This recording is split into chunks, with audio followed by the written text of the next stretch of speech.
everyone, welcome to Divine Discussions. We are going to discuss today how to properly sage. So I have my sage bowl here and my mugwort. Now mugwort is for depression. Then you have other ones like white sage, which normally people go for negativity, and that's not the right sage for that. White sage is just basically anything to purify or cleanse the air. So let's say, for example, there's a flu going around the house. You want to use white sage to purify the air while there is a sickness or just a funky energy or funky smell in the room. White sage is going to rid that. Now, mugwort, I'm just using as an example because the energy's been so heavy because of the Mercury retrograde. So I'm using mugwort to kind of uplift that energy so no one in the house is getting depressed. But mainly when I'm doing a house and I need to smudge or cleanse it properly, I would use cedar or white sage with black sage, or both of them together. The first step you want to do is light the sage and make sure it's really smoky, okay? If it's not real smoky, that means that the energy is not as heavy in that room or that area. Now, if it gets really smoky, then I would kind of do that area and pay extra detailed attention to it. Now, what you want to do is you want to start from the left side of the room. So as soon as you walk in, find the main door and go from the left all the way to the right and go around the room from left to right.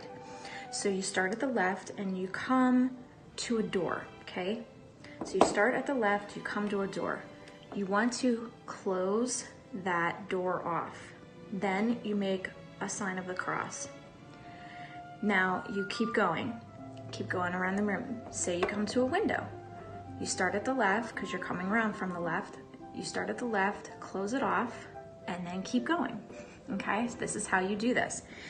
If you have closets, make sure the closet doors are open. You're saging inside the closet. You put a cross on the inside of the closet, close the door, close it off, and put a cross on the outside. After the room is done, you want to close that room and put a cross on the outside of that room. Now, the reason we do this is we're closing off that room and nothing can get into it. So you want to start from the basement up or the attic down. Normally I start from the basement up. And the reason I do this is we're going to corner it into the attic, or we're going to corner it into a main room at the top of the house or the building. Why we do that is because the very last room is the essential room of getting rid of what's in the house. We're locking it into one little area and we're blocking it in there so it can't go anywhere. Once we do that room, it's all done. Don't have any windows or doors open when you're saging, meaning main doors or main windows. Don't have them open. You want to have those closed because you don't want anything getting out. You want to lock it into one area, okay? Another tip is once you do a room, that room is closed for 2 hours. You don't go back in that room. It's closed for 2 hours, so go pee now before you start saging, okay?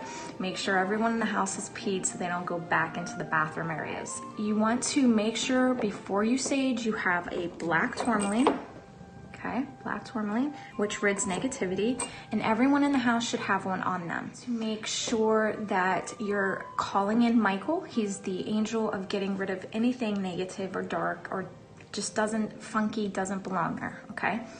And you want to call him in and ask him to assist you in cleansing and to put guard around every window and every door so that nothing can escape, and he's going to help rid those areas for you. I came here in 2009, I came with books of knowledge on ridding specific darks. You can't use the same prayer for every dark entity. It's the same with angels. Every angel or every saint has their own prayer for a reason because you're calling and asking for assistance upon that specific entity or that specific soul or spirit.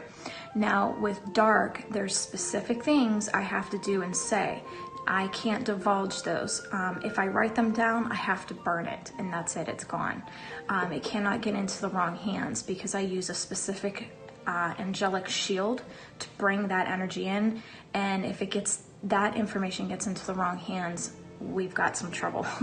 So these are the things that I believe will help you But if these methods don't work for you and you still have activity going on, that's when you would call someone like me in to take care of it. So when you do a cleansing with me online, it will be through video. I will walk you through it, or I will walk you through it through transcription. And you get in your package tons of black tourmaline, because everyone in a house must have it while you're saging. You will get 2 specific candles, a saging shell and sage. These items will actually assist you in what you're doing. It is gonna be top notch, and it will help you get rid of whatever's in your house that is funky and you just don't want it there, okay? So that package is available, and you can call the shop to obtain it at 814-254-4523, or you can go online and thedivinemedium.com and order the cleansing package, where we do this online for you, or in on site, okay? We can come on site and do it for you if you are local. And that is it, guys. I hope you enjoyed this divine discussion on how to properly sage. Thanks, guys. Enjoy.